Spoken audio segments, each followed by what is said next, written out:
No vas a creer lo que pasó cuando fuimos tras un estafador y encontramos su casa. Esto no es clickbait, es real. Este es el momento en que el cazador se convierte en la presa. Lo que empezó como una misión normal contra estafas dio un giro tan salvaje que el estafador literalmente entró en pánico cuando se dio cuenta de que teníamos su ubicación. Estás a punto de ver un estafador que creía ser intocable. Un rastro digital que conduce directamente a su puerta. Una reacción que tienes que ver para creer. Olvida todo lo que crees saber sobre los estafadores. Esto no es una grabación de voz ni una dramatización falsa, es el perdiendo el control. El momento en que ve la evidencia. Bueno, digamos que las cosas se vuelven caóticas. Si alguna vez te preguntaste si alguien realmente rastrea a estafadores y los hace entrar en pánico en tiempo real. Esto es eso. Mira con atención, porque lo que ellos creían seguro y lejano, resultó estar justo debajo de sus narices. Al final de este video, cuestionarás todo sobre cómo operan los estafadores y lo fácil que es exponerlos. Y entenderás por qué la gente está llamando a este uno de los destapes más salvajes del canal. Entremos en el caos, antes de que vengan por nosotros. Todo empezó con una inmersión rutinaria en la infraestructura de estafas, ya sabes, de esas en las que contactamos a los fraudes haciéndonos pasar por una víctima.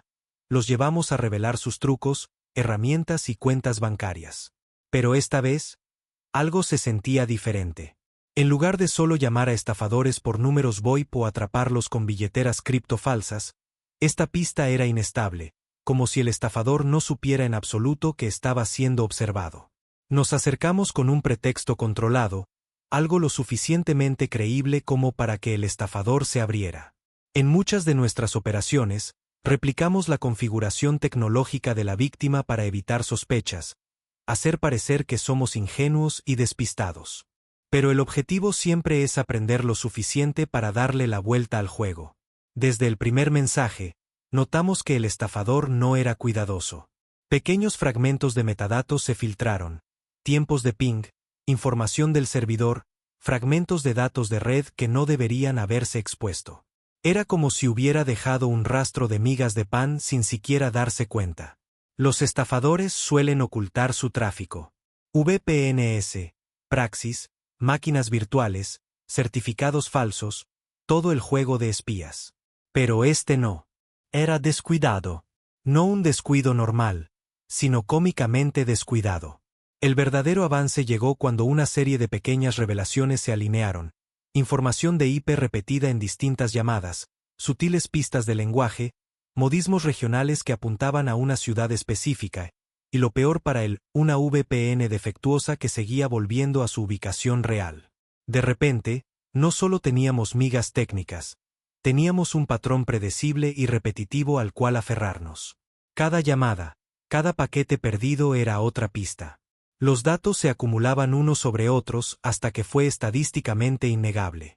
En ese punto, cruzamos el patrón con datos públicos, herramientas de inteligencia de fuentes abiertas y huellas sociales que muchos estafadores olvidan borrar, foros antiguos, cuentas de juegos abandonadas, publicaciones olvidadas. Cada pequeño nombre de usuario antiguo enlazaba a una persona que no coincidía con la identidad del estafador. Fue como desenmascarar a un fantasma. Luego llegó el momento de la verdad. Mapear las coordenadas aproximadas de las filtraciones hasta una dirección física, una casa real, una puerta real, una persona real cuya operación de estafa estaba a punto de quedar expuesta. Ahí fue cuando todo pasó de investigación cibernética a confrontación en el mundo real, porque cuando tienes una ubicación, la dinámica cambia. ¿Y la reacción? La verás, no es algo para lo que los estafadores estén preparados. Cuando empezamos a unir todos los datos, no era solo una pista, era una reacción en cadena. Un pequeño error del estafador desencadenó otro y luego otro más. Era como ver una fila de dominós caer, excepto que no eran piezas de plástico, eran evidencias sólidas que llevaban de vuelta a un solo lugar. A medida que los registros de IP se estabilizaban, nos dimos cuenta de que la VPN que usaba seguía filtrando fragmentos de su tráfico real.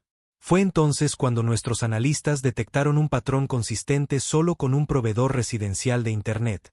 no con un centro de servidores comercial o un host en la nube donde la mayoría de los estafadores se esconden. Eso es extraño. Muy extraño. La mayoría de las operaciones de estafa usan servidores alquilados en países aleatorios para ocultar su verdadero origen. Este no. En cambio, cada filtración apuntaba a una subred consistente, perteneciente a un proveedor de banda ancha para consumidores. Y eso significa una cosa: una casa específica, no una región vaga. Para estar seguros, superpusimos otras técnicas, triangulando filtraciones DNS, verificando marcas de tiempo con comportamientos regionales conocidos de los ISP, e incluso analizando la cadencia del lenguaje en clips de audio para acotar el acento y la geografía probable. Suena técnico, pero cuando tienes suficientes piezas de evidencia, la imagen se vuelve cristalina. Luego llegó el momento de comprobar todo 2 veces. Ejecutar la dirección sospechosa a través de múltiples registros públicos independientes, mapear huellas históricas de puntos de acceso inalámbricos y confirmar que, sí, las pistas geográficas coincidían perfectamente con los datos filtrados. Esto ya no era una suposición. Era un mapeo de precisión.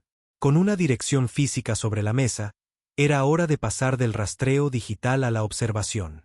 Y ahí fue donde todo se puso intenso. Una vez que supimos exactamente dónde estaba el estafador, todo lo teórico, las matemáticas, los registros, los protocolos de ping, se convirtió en un lugar real. Y cuando volvimos a contactarlo fingiendo ser un objetivo ingenuo, sus reacciones cambiaron casi de inmediato. De repente, las preguntas se volvieron defensivas. Su tono cambió. Se podía escuchar cómo el pánico se filtraba. Es el momento en que la confianza se rompe y el miedo toma el control, cuando una persona se da cuenta de que el juego se ha volteado. Pero no se quedó solo en reacciones. Porque una vez que tuvimos la evidencia, registros, trazas geográficas, marcas de tiempo, teníamos la prueba irrefutable que conectaba al estafador con ese lugar exacto. Ya no era emocional, era forense. ¿Y lo mejor? Cuando lo confrontamos con la evidencia, ahí fue cuando el pánico se desató, los temblores, la incredulidad, el intento frenético de negarlo todo. Fue exactamente la reacción que sabíamos que ocurriría en el segundo en que este estafador se diera cuenta de que ya no estaba oculto. Desglosaremos exactamente cómo se desarrolló ese momento en la siguiente sección, porque ahí es donde empieza el verdadero caos. Probablemente pienses que los estafadores se mantienen calmados y serenos, ¿verdad? Como si siempre estuvieran detrás de la máscara, sin sudar. Pero este tipo no estaba preparado para nada de lo que le lanzamos. Una vez que tuvimos la dirección física y empezamos a superponer evidencia real en las interacciones, sus respuestas cambiaron casi al instante. Al principio fue sutil, una pausa, una vacilación en su habla, del tipo que solo notas cuando analizas cada palabra como nosotros. Luego el tono cambió. De confiado a nervioso. De manipulador a defensivo. Fue como ver a alguien pasar de león a gato acorralado en segundos. Ni siquiera tuvimos que decir explícitamente que conocíamos su ubicación al principio. Solo dejar caer pistas sobre detalles específicos de la red y datos curiosos sobre dónde podría estar fue suficiente para provocar esas grietas en la fachada. Luego, el verdadero quiebre. Mencionar detalles concretos que solo alguien con acceso a información del ISP podría conocer. Ahí fue cuando su compostura se hizo añicos. Y se oía, el temblor en su voz, las palabras apresuradas, las negaciones balbuceantes. Intentó reírse, desviar, e incluso colgar varias veces, comportamiento clásico de estafador.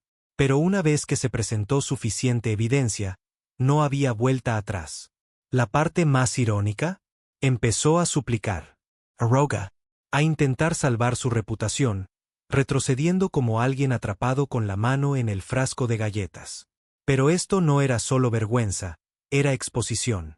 La gente a veces teme más el daño reputacional que los problemas legales. ¿Y escuchar el pánico en su voz? Invaluable. Y luego llegaron los momentos que hicieron este video viral, cuando empezamos a usar capturas reales del mapeo, contrastadas con sus reacciones en tiempo real. Eso hizo que Internet entero enloqueciera. La gente en los comentarios quedó impactada por lo fácil que es rastrear a los estafadores cuando cometen errores. Otros dijeron que les dio esperanza saber que los fraudes no siempre se salen con la suya.